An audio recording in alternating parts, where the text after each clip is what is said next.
In December 1940, the world seemed to be collapsing. Britain stood alone against the tide of Nazi aggression, France had fallen in just 6 humiliating weeks, and London endured nightly bombardments that left the city trembling under the relentless roar of German bombers. Desperate for help, Winston Churchill sent urgent cables across the Atlantic to Franklin Roosevelt, pleading for one thing above all else: heavy bombers. Not just a handful, not just a dozen, but thousands, an industrial miracle that seemed impossible, especially when America's aircraft industry had yet to prove it could handle a project even remotely comparable to such a scale. Roosevelt knew that achieving this goal would require more than just conventional thinking, so he turned to Henry Ford, the man who had revolutionized manufacturing by producing a Model T every 24 seconds and had turned Detroit into the beating heart of America's industrial power. Roosevelt's pitch was simple yet monumental: convert your automotive empire into a bomber factory and build the B-24 Liberator, a massive 4-engine aircraft with a 110-foot wingspan, capable of carrying bombs over continents and striking Hitler's war machine. Ford listened politely, but true to his stubborn pacifist nature, he refused outright. He would not build weapons for Europe's war, no matter the stakes. Roosevelt hung up, frustrated but unsurprised. Ford's pacifism ran deep, even as German submarines began sinking American supply convoys in the Atlantic, threatening to choke off aid to Britain. Undeterred, Roosevelt's staff turned their attention to someone else: Charles Sorensen, Ford's production chief, the man who had turned Henry Ford's ambitious visions into reality on the factory floor.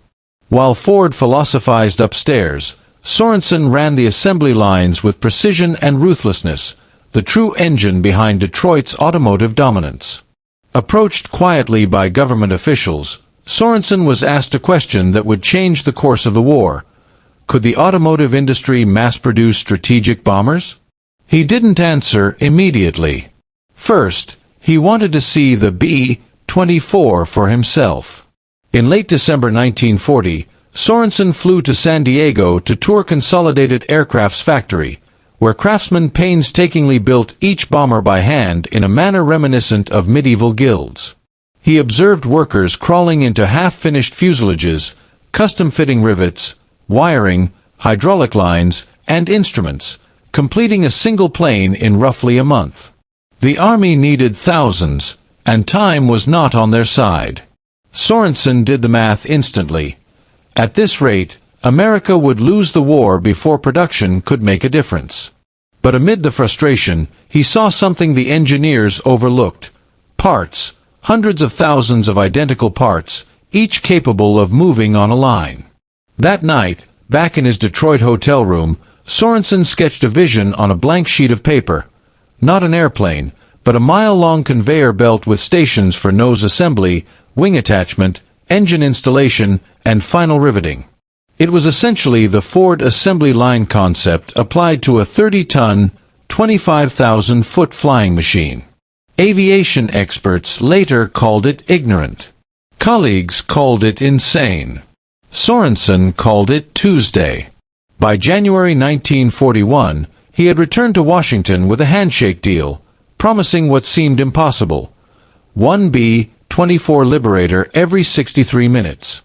Military officials smiled politely, convinced he was either lying or delusional, unaware that his system would change both assembly line production and modern warfare forever. Sorensen took the plan straight to Henry Ford, who, surprisingly, agreed, but on one condition: the factory would be entirely new, built from scratch around Sorensen's vision.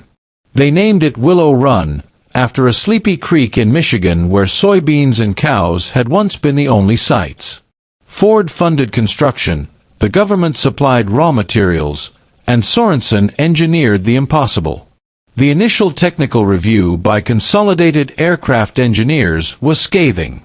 They insisted airplanes were too complex, that tolerances measured in thousandths of an inch couldn't be achieved on an assembly line, that wings could not simply bolt onto fuselages like fenders on a car. Sorensen's reply was simple: watch me. His logic was elegant and brutally practical. Every part was identical, and by producing them in mass batches and moving them along a precisely timed conveyor, even complex airplanes could be assembled quickly and reliably.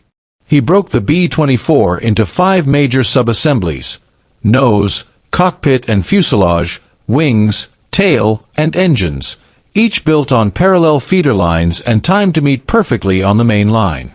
The craftsman approach was romantic, but slow. Sorensen's system was cold, mechanical, and fast. The aviation establishment howled, generals grumbled, trade journals mocked, yet he persisted. Groundbreaking began in March 1941. Willow Run would cover 975 acres, with a 3,500-foot main building spanning 67 acres under one roof, open and column-free, lit by thousands of incandescent fixtures and skylights, ventilated by over 2,000 units, and powered by conveyor chains stretching 16 miles. Then Pearl Harbor happened on December 7, 1941, and America was no longer preparing for war, it was in one. Roosevelt pledged 60,000 aircraft for 1942, and Willow Run became a national priority. Construction crews worked around the clock, yet the initial production months were a disaster. The first B-24s took 4 months to build instead of 63 minutes. Workers quit in staggering numbers, unions fought over job jurisdiction, housing was scarce, and quality control was catastrophic. Aircraft left the line with leaking fuel tanks, shorted electrical systems, misrigged controls, or loose rivets, producing national headlines mocking the "Will it run?" factory. Sorensen methodically solved each problem. He implemented a 6-week training program, broke jobs into narrowly specialized tasks, synchronized sub-assemblies with color-coded timing cards, and introduced inline inspections at every 5th station. Muscle memory replaced rushed improvisation. Each worker became a specialist in one task, whether bucking rivets, installing altimeters, or fitting wing panels. By mid-1943, acceptance rate soared. 75% of bombers passed inspection, and on June 10, Willow Run produced 15 B-24s in a single day. By August, the factory reached the rhythm Sorensen had promised. A fully assembled bomber rolled off the line every 63 minutes, a rate previously thought impossible. Willow Run employed 42,000 workers at its peak, 40% of them women, thousands of black laborers migrating from the South, farmers, housewives, and Detroit machinists working side by side. The factory became a crucible of social change, challenging norms of gender and race while simultaneously turning raw materials into lethal precision instruments of war.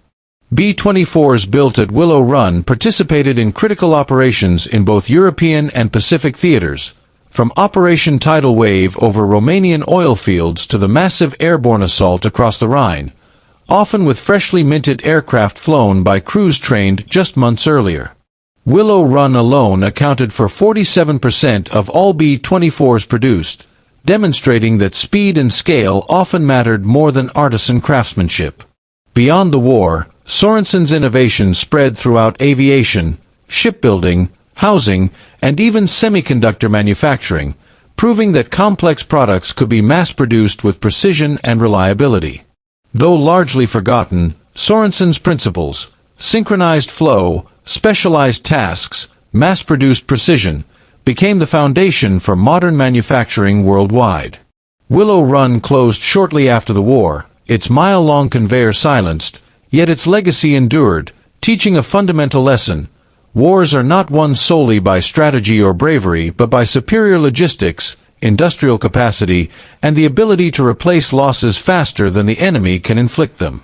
In the end, Sorensen's 1940 napkin sketch in a Detroit hotel was less a drawing than a blueprint for victory, proving that engineering ingenuity, applied at massive scale, could reshape history.